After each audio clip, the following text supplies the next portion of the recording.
At last, Tom Cruise spoke up about the one who escaped. The Hollywood legend acknowledged at age 62 that she had always been his genuine love. Not Penelope Cruz, not Katie Holmes, not Nicole Kidman. For years, their romance remained a secret.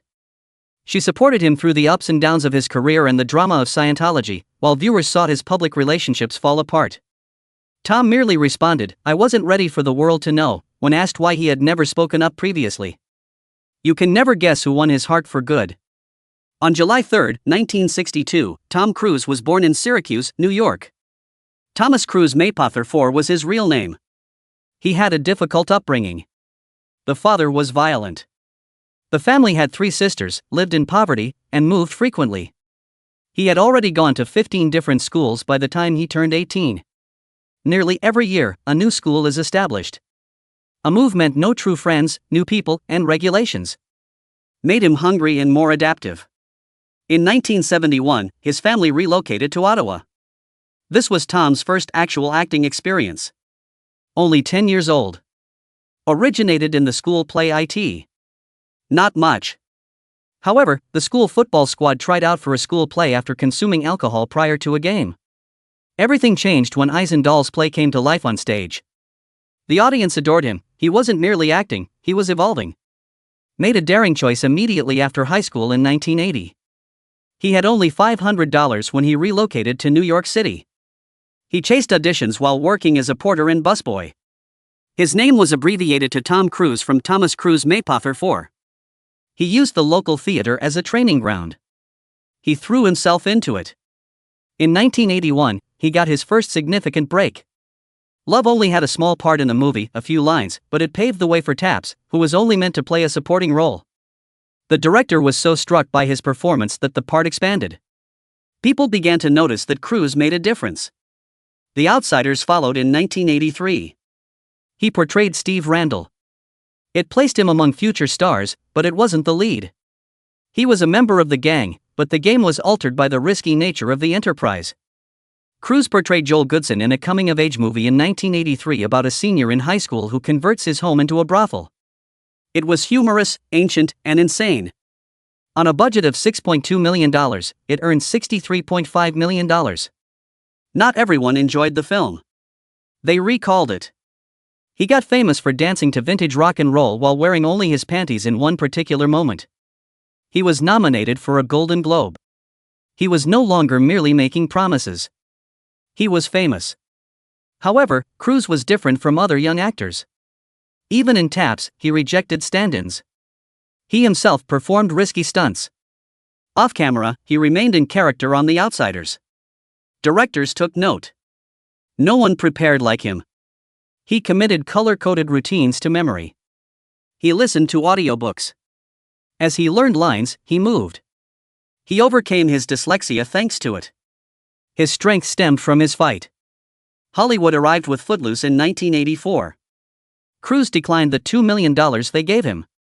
Rather, he went with the riskier fantasy movie Legend. It failed. He was accused of ruining his career. Cruise, however, remained calm. With Top Gun in 1986, Tom Cruise rose from up-and-coming actor to Hollywood king. He became a worldwide celebrity as a result of the picture, which earned $176 million that year, more than any other film. Crocodile Dundee, which was only $2 million ahead of Top Gun, was right behind it. Cruise, however, overtook. Maverick was more than simply a cool jet pilot. It had an electric charge. Became the embodiment of American self-assurance, complete with sunglasses. The movie accomplished more than just breaking records. It increased Navy enlistment. Young people aspired to be Cruise, not just to watch him. He took another risky step that year. Martin Scorsese and he collaborated on The Hue of Money. It wasn't a big hit. It was shrewd. It made $52.3 million, although it cost $14.5 million to make. Cruise and Paul Newman played pool hustling, whose performance earned him an Oscar. Didn't succeed, but he did win something. Show respect. People considered him a star after Top Gun. They also began to view him as a legitimate performer after Color of Money. It demonstrated that he was capable of more than just running quickly and grinning. He was able to compete with legendary Cruise accomplished something that most celebrities wouldn't do in 1988, years later. He stepped backward. He let Dustin Hoffman shine, Rain Man. Cruise, however, remained strong. He matched Hoffman's vigor with unadulterated passion. In one instance, he yells, "Kmart is terrible," while flinging underpants out of a car. That just happened, it wasn't in the script. In another, Hoffman passed gas when they were in a phone booth. Cruise's astonished expression remained in the movie. His character's reading of his father's will was his most impactful moment. In a single breath, you could see the betrayal, the pain, and the incredulity. Cruise was the backbone, but Hoffman took home the Oscar. The film wouldn't have touched his heart without him. Then, in 1989, everything was different. Being born on July 4th was unique. It was not smart outfits or speedy jets. It was a broken guy, a wheelchair, and a war. Cruise portrayed a former Marine who became an anti-war activist named Ron Kovac. It was a cruel role. He spent months honing his upper body in a wheelchair until it felt authentic. He lived the role, not just played it. The hospital scenes were unvarnished. He cried, yelled, and sobbed. It was untidy, human, and memorable. In addition to earning Cruise his first Oscar nomination, the movie brought in $162 million. He received a Golden Globe as well. He was no longer referred to as only a movie star. They began referring to him as one of the greatest. In the past, Tom Cruise was a devout Roman Catholic. However, when he met actress Mimi Rogers in 1986, everything changed. On May 9, 1987, they tied the knot. Mimi was more than just a performer. Her ties to Scientology were profound. Since the 1950s, her father had been involved with it. Scientology was nothing new to her. It was her lifestyle. She even worked as an auditor in the church, indicating that she was a serious person. The religion remained with Cruise even after their marriage ended on February 4, 1990. His affiliation with Scientology remained strong even after their divorce. In fact, it made news when the tabloid sensation came clean about his involvement in 1990. It wasn't until 1992 that Cruise publicly confirmed it in an interview with Barbara Walters, but by then, he was in the thick of it already. Cruise's dyslexia was one of the main reasons he joined Scientology. Since he was 7 years old, he had battled with it. He claimed to have been functionally illiterate when he graduated from high school in 1980. He was nervous when he read. He was unable to focus. He felt foolish. However, the study technology created by the founder of Scientology, gave him hope. Ron Hubbard. Cruise claimed that it transformed his life. "No one provided me with a solution," he said. "But Hubbard's method helped me become an excellent reader. That discovery turned out to be pivotal. I wouldn't be where I am without it," he stated in 2016, years later, while promoting Jack Reacher 2. "It is a lovely faith. I am immensely proud." He had been a Scientologist for more than 30 years at that point. Cruise also developed a close relationship with David Miscavige, the leader of Scientology. Although it wasn't always easy, they became friends in the 1980s. Ronald Miscavige, David's father, says so. At the Sea Org outpost in Florida, the church once hosted a lavish welcoming celebration for the Cruise. They even transformed a swimming pool into an opulent sailboat. Despite the special lunch prepared by Ron Hubbard's personal chef, Cruise arrived 4 hours late and immediately went to bed. David was enraged. This demonstrated the degree of tension that may develop between two of the church's most influential leaders.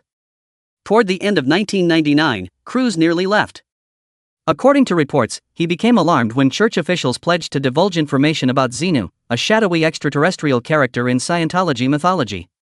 The church didn't want to lose him, so they dispatched a high-ranking official, Marty Rathbun, to fetch him back. Cruise went back to work and studied further. Cruise had evolved from a mere follower by the early 2000s. He joined the Scientology military. He started attempting to have it recognized as a religion by exploiting his notoriety, particularly in Europe. Cruise had direct contact with prominent French politicians, including Nicolas Sarkozy, but it backfired, according to the Paris Council's 2005 report. French authorities severed all contact with him after labeling him a militant Scientology spokesperson. He was not deterred by that. He assisted in founding a group named Downtown Medical following the 9/11 tragedy. It provided rescue workers in New York City with detox treatment. Numerous medical professionals opposed it, claiming that it lacked scientific support. For his efforts, however, Cruise received a special honor from David Miscavige in 2004, the Scientology Freedom Medal of Valor. He was a hero to the church. Cruise attempted to recruit individuals into Scientology as his position within the organization expanded. Paul Haggis, a former Scientologist, claimed that Cruise made an effort to enlist certain well-known figures. Will Smith, Jada, the Beckhams, James Packer, and even Steven Spielberg were on the list. These were more than casual conversations. These were sincere attempts to entice influential individuals to join the church. At that point, Hollywood and religion began to converge. His work life was increasingly being shaped by his beliefs. Cruise left Scientology once more in 1999 while doing Eyes Wide Shut. He had been promised information on Xenu by church authorities. However, things became more complicated. But he came back, as usual. While filming Days of Thunder in early 1990, Tom Cruise got to know Nicole Kidman. He was 28. Her age was 23. They clicked right away. On Christmas Eve, Tom married Nicole in Telluride, Colorado, less than a year after he and Mimi Rogers finalized their divorce. It was quick, passionate, and hopeful. Nicole would subsequently remark, "I look back now and I'm like, what? I was so young when I got married." However, they were all in at that very moment. Nicole immediately desired children. "I wanted to have babies as soon as Tom and I got married," she stated. However, a horrible event occurred early in their marriage. Nicole's pregnancy was ectopic. It was emotionally and physically agonizing. The infant was not going to live. It devastated them. Their adoption was prompted by the loss. They adopted their daughter, Isabella, in 1992. Their son, Connor, became a member of the family in 1995. The children accompanied them on their journeys across film sets. It appeared to be the ideal Hollywood family for a while. They collaborated on the screen as well. They portrayed Irish immigrants in the high-budget historical drama Far and Away in 1992. The movie made $137.8 million worldwide, although it cost $60 million to make. They collaborated once more on a much darker project 7 years later. Stanley Kubrick closed his eyes. The shooting was scheduled to take 6 months. 2 years passed. Away from everything, they shot in England. Kubrick kept them apart and frequently probed them about personal matters, incorporating elements of their own marriage into the narrative. According to Nicole, they used to race go-karts at 3 in the morning to release tension. She even stated that if Kubrick had asked, she would have stayed for a third year. Nevertheless, he passed away 4 months prior to the release of the movie. It was his last film and among the most bizarre that any of them had ever produced. Their private lives weren't simple despite all the glitz. They carried that early pregnancy loss with them. "We lost a baby early on, so that was really very traumatic," Nicole subsequently stated. She was candid about their difficulties, but they were able to move past them after adopting Bella and Connor. The family was not what they had envisioned. However, it turned into the family they created. Then everything fell apart in February 2001. Tom Cruise filed for divorce. Nicole was caught off guard. She tragically miscarried at the age of 3 months, according to some sources. It took only 6 months to complete the divorce. Tom hosted the children in Los Angeles. Nicole went back to Australia. The household was divided. Following the divorce, things rapidly altered. According to insiders, Isabella and Connor had a stronger bond with Tom's new wife, Katie Holmes, by 2012 than they did with Nicole. Isabella, however, once declared, "I love Mom. She is my mother. She's fantastic. Sometimes I talk to her when I see her." The bond had obviously waned, though. When Nicole first married Tom, she didn't envision this existence. Nicole was recording the hours during all of this. Although her performance was outstanding, her heart was broken. She took home the Oscar. She was weeping in private while the rest of the world cheered. She talked about how the divorce altered her years later. According to her, men marked a sea change in Cruise's career and wasn't just another courtroom drama. Particularly during the last confrontation, when he demanded the truth and Nicholson burst, his blustery, fast-talking Navy lawyer dominated the screen. Movie history was made by that one scene alone. Globally, the movie made over $243 million. More significantly, though, it made it clear to Hollywood that Cruise was more than simply a pretty face. He had the ability to be profound and solemn while still drawing crowds to the theaters. Then, in 1994, he took an even more dangerous step. He portrayed a vampire. Lestat, a seductive and dangerous immortal in Interview with the Vampire, is not just ordinary vampire. Rice, Anne. The book's author detested the casting. Cruise didn't care that they were wrong. He gave the role his whole attention. Even Rice acknowledged she was mistaken once the movie came out. She apologized by purchasing a full-page advertisement. That was his level of skill. Cruise once again demonstrated his willingness to take chances when the movie became a success. The majority of celebs were too scared to touch. By 1996, he was managing the program rather than merely performing. The film Mission Impossible wasn't the only one. It was his film. He starred in it, produced it, and contributed to its success at the box office. A budget of $80 million. Return of $457 million. He even performed the bizarre wire-hanging sequence. No longer were people merely observing Cruise. They were anticipating Cruise's next move. He turned around and offered audiences Jerry Maguire that same year. Just heart, no guns, no stunts. Give me the cash. It was more than a line. It was incorporated into popular culture. Cruise received his second Oscar nomination and the movie brought in $273 million. He had given up on becoming famous. The star was him. And he turned the tables once more right when people believed they understood him. Cruise first appeared in Magnolia in 1999 as Frank T.J. Mackey, a boisterous, emotionally damaged man who hid behind macho rhetoric. He made no attempt to win over the crowd. He challenged them to observe him for just a moment. He stole the film during his 20 minutes on screen. He won a Golden Globe and was nominated for another Oscar. His guts were suddenly being praised by those who had previously questioned him. His personal life began to take center stage at this time. I met Penelope Cruz on the set of Vanilla Sky in 2000. Despite their immediate chemistry, they remained silent until Cruz and Nicole Kidman's divorce was finalized. He and Cruz were well known by 2001. Wonderful interviews, vacation pictures, and red carpets. Cruz appeared enamored behind the scenes. He prepared surprises, prepared meals for her, and even considered popping the question. However, there was a problem. Couldn't relate to his children. Cruz continued to discuss Hitman. The partnership began to fall apart. They broke up in 2004.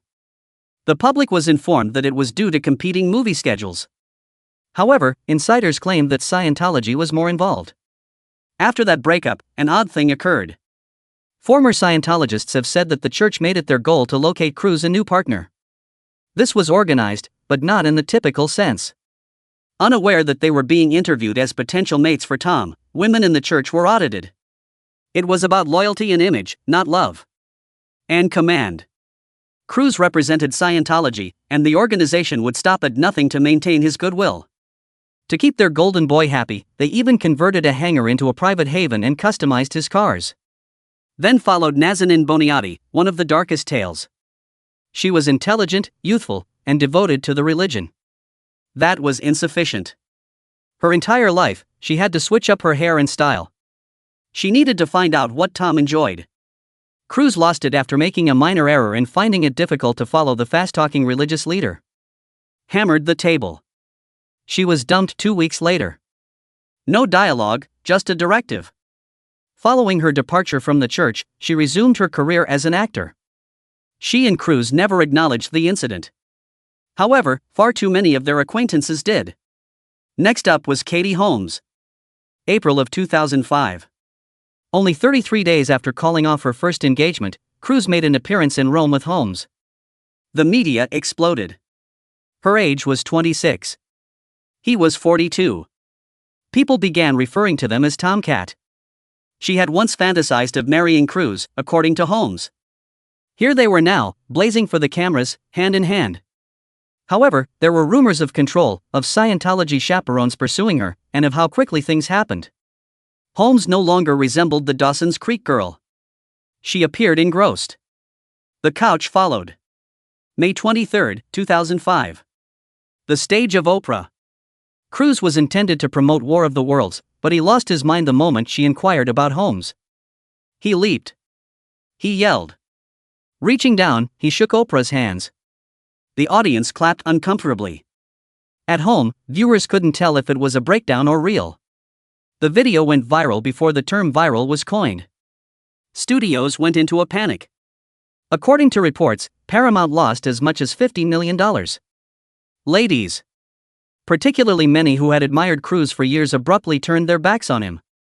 The golden boy of Hollywood was reduced to a joke in a matter of minutes. In June 2012, when Tom Cruise was at the top of his game, things abruptly changed. Katie Holmes caught him entirely unprepared when she abruptly filed for divorce. Despite their nearly 6-year marriage, Holmes had a purpose. Her goal was to shield Suri, their daughter, from Scientology. Cruise personally attested to this. A year later, in a deposition for a lawsuit, everything had been secretly organized by her legal team. 2 weeks later, the divorce was formalized. Katie left the church in addition to Tom. She was reportedly worried that Cruise would completely convert Suri to Scientology, and she wasn't going to allow that to happen. The blow was not the only one. Suffered a serious setback to his career in 2006. His long-standing studio partner, Paramount Pictures, broke off their 14-year collaboration. It was public and harsh. According to the chairman of Viacom, Cruise's recent actions have damaged his reputation and his movies. Before you realized that War of the Worlds had made $591 million, Mission Impossible 3 had made $390 million. A year prior, Forbes had named him Hollywood's highest-paid actor, earning $67 million in a single year. However, none of that was important. They let him go because his reputation was too dangerous. Cruise had to quickly rebuild.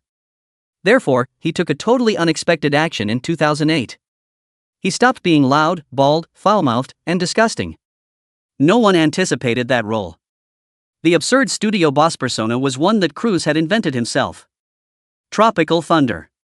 He danced, yelled, and cursed his way back into Hollywood's good graces while sporting prosthetics and artificial breast hair.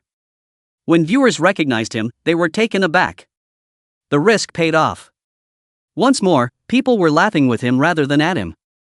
Mission Impossible: Ghost Protocol followed in 2011. Cruise changed the franchise's focus from drama to breathtaking action. Using only a wire, he scaled the world's tallest structure, the Burj Khalifa.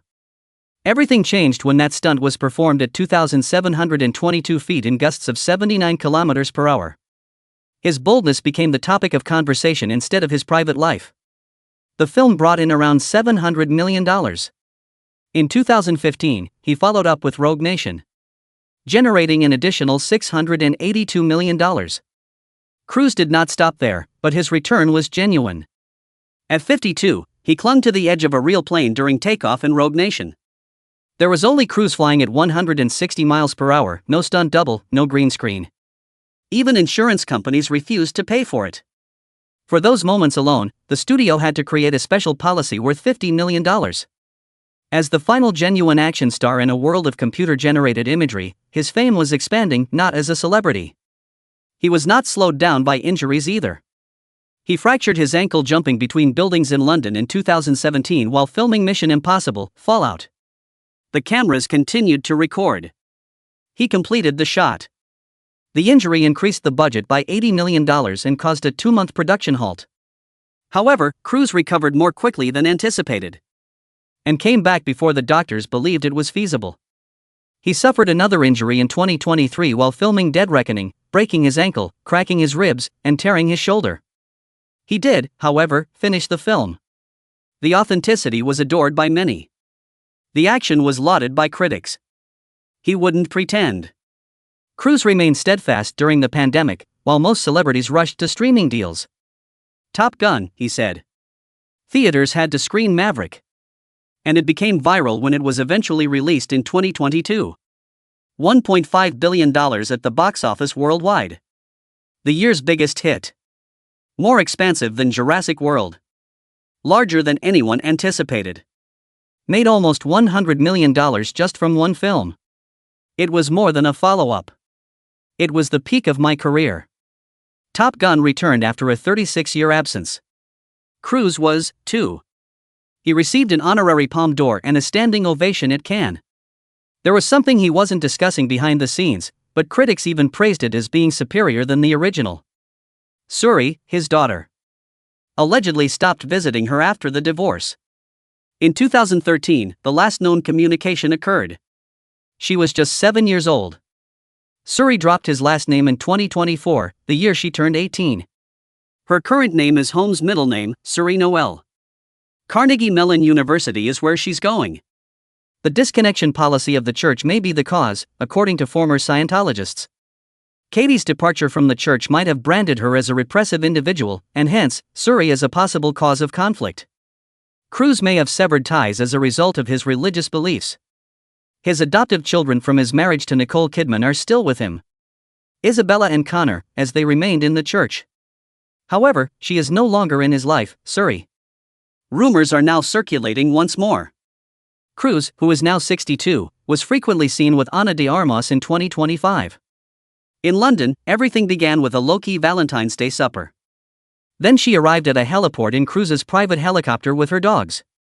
In an attempt to avoid being caught on video, they left David Beckham's birthday party together at 3 a.m. a few days later. According to People magazine, they are only pals, but the images reveal otherwise. Both stars are unmarried, and the rumors are spreading.